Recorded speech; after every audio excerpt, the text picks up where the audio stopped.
Assalamualaikum warahmatullahi wabarakatuh. Salam sejahtera untuk kita semua. Ya, pada pertemuan kali ini Ibu akan membahas mengenai PPh pasal 21, di mana ini kita adalah materi dalam potensi perpajakan. Yang pertama kita bahas adalah mengenai PPh pasal 21.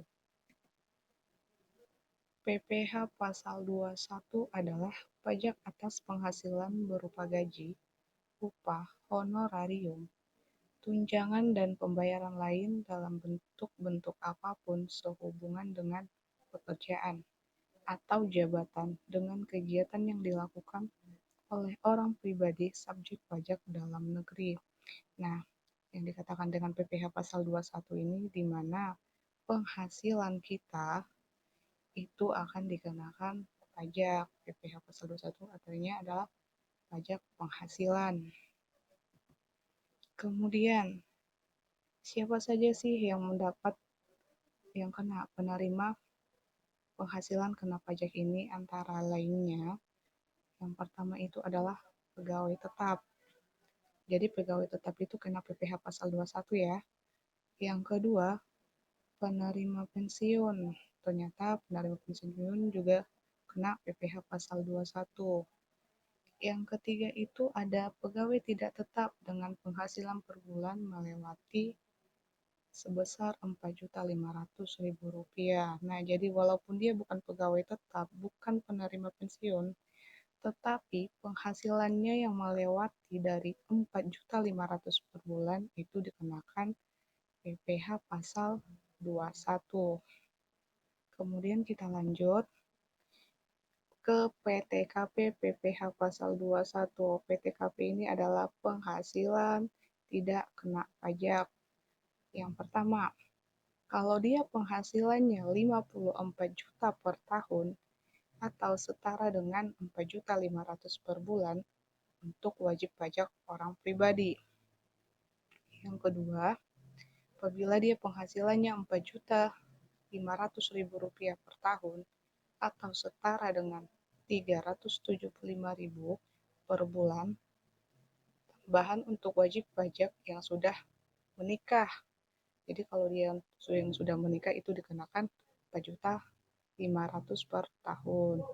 Yang ketiga, 4.500.000 per tahun atau setara dengan 375.000 per bulan, tambahan untuk setiap anggota keluarga, sedarah dan segaris keturunan yang menjadi tanggungan sepenuhnya.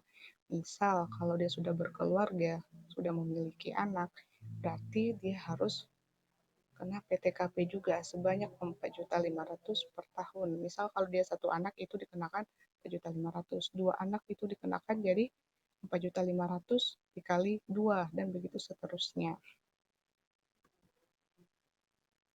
Adapun tarif pajak PPh pasal 21 yang pertama, itu kalau dia penghasilan sampai dengan 50 juta per tahun dikenakan tarif pajak sebesar 5%. Berarti kalau dia penghasilannya mulai dari 100.000 sampai 50 juta itu dikenakan tarif pajak sebesar 5%.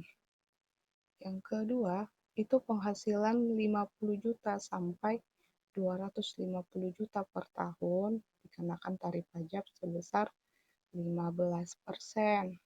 Yang ketiga, penghasilan sebesar 250 juta sampai dengan 500 juta per tahun itu dikenakan tarif 25%.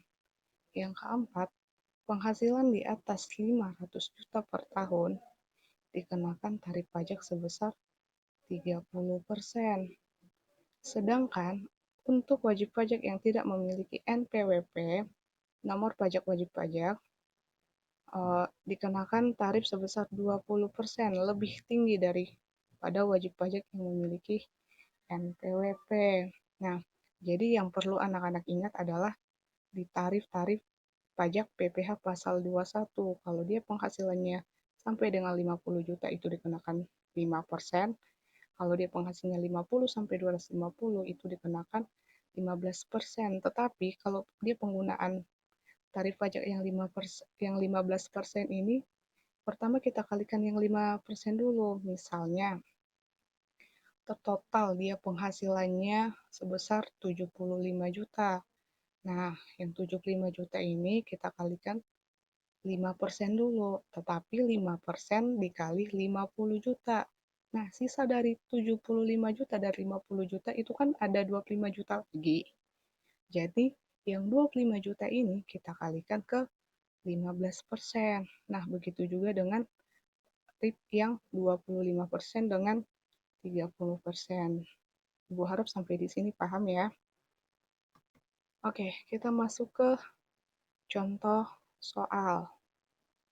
Kita lihat contoh soalnya. Rudi pada tahun 2016 bekerja pada perusahaan PT Mandiri Jaya dengan memperoleh gaji sebesar Rp5.750.000 dan membayar iuran pensiun sebesar Rp200.000. Rudi sudah menikah tetapi belum memiliki anak. Hitunglah PPh pasal 21 yang ditanggung Rudi pada bulan Januari. Nah, diketahui di sini adalah si Rudi sudah menikah tetapi belum memiliki anak. Yang tadi sudah kita lihat di PTKP-nya, kalau dia sudah menikah itu dikenakan iuran sebesar 4.500.000. Nah, kalau dia memiliki anak dikenakan lagi tarif sebesar 4.500.000. Tetapi di soal kali ini dia tidak memiliki anak, tapi sudah dengan status menikah. Nah, untuk cara pengerjaannya seperti ini. Penyelesaian gajinya tadi adalah sebesar Rp5.750.000. Kemudian setelah kita cantumkan gaji, kita lakukan pengurangan. Di mana pengurangan ini adalah biaya jabatan. Nah, di biaya jabatan ini kita kalikan 5% dulu dari gaji. Nah, 5% dari 5.750.000 adalah sebesar 287.500. Kemudian tadi di soal ada iuran pensiun sebesar 200.000.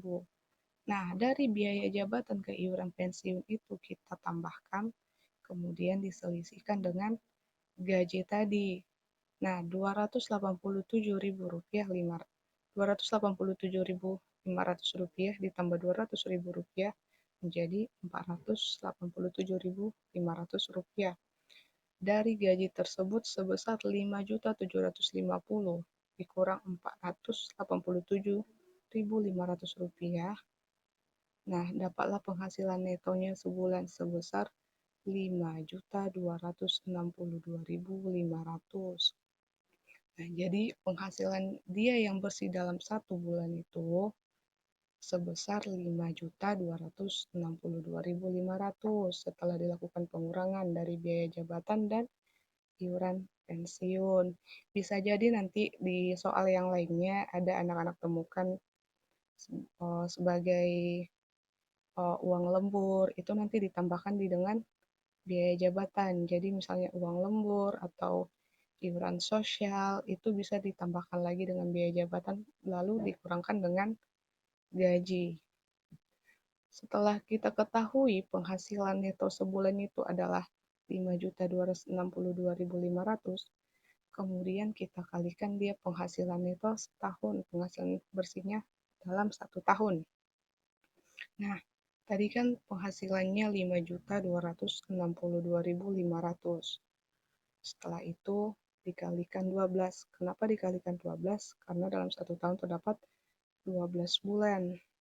Nah, 12 kali Rp5.262.500. Masuk dia ke PTKP. Tadi dia kalau penghasilannya sampai dengan 50 juta, itu dikenakan 5%. Kemudian kalau dia dikenakan 50 juta, 250 juta sampai dengan 250 juta itu 15%. Terus kalau dia 250 juta sampai 500 juta itu dikenakan 30%.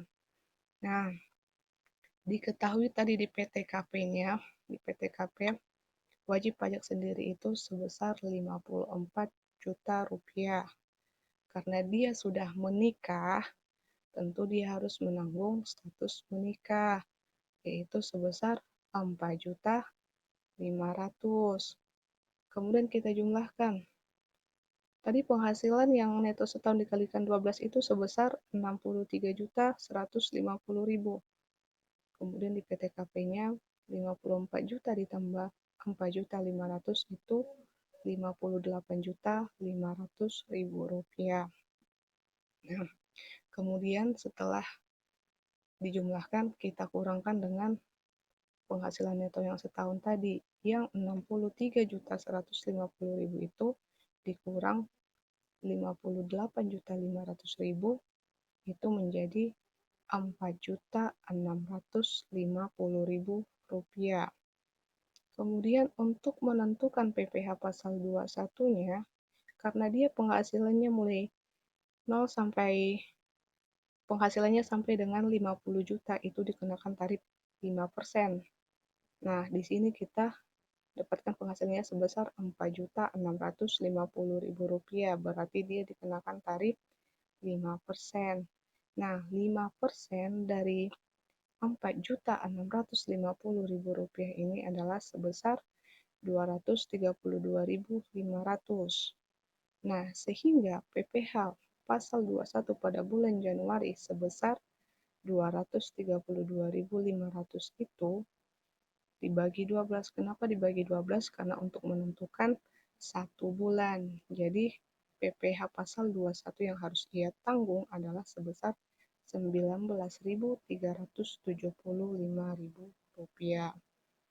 Nah, di sini anak-anak jangan lupa, kalau penghasilannya 0 sampai 50 juta itu dikenakan tarif 5%. Kalau dia 50 juta sampai 250 juta itu dikenakan 15%, tetapi dikalikan 5% dulu. Misal tadi kan Ibu sudah bilang, contohnya penghasilannya total 75 juta. Yang 75 juta itu dikalikan 5% dulu. Misal 5% dikali 50 juta dulu, baru sisa dari 75 juta dikurang 20 juta, sisanya kan 25 juta. Itu dikalikan 15%. Baru nanti penghasilannya PPh pasal 21-nya dibagi 12 lagi untuk menentukan PPh pasal 21-nya per bulan. Jadi dari soal ini Ibu harap anak-anak paham ya tentang mengenai PPh pasal 21. Kalau masih ada yang belum mengerti atau kurang jelas, bisa ditanyakan pada kolom komentar. Sekian yang Ibu sampaikan. Mudah-mudahan anak-anak paham. Assalamualaikum warahmatullahi wabarakatuh.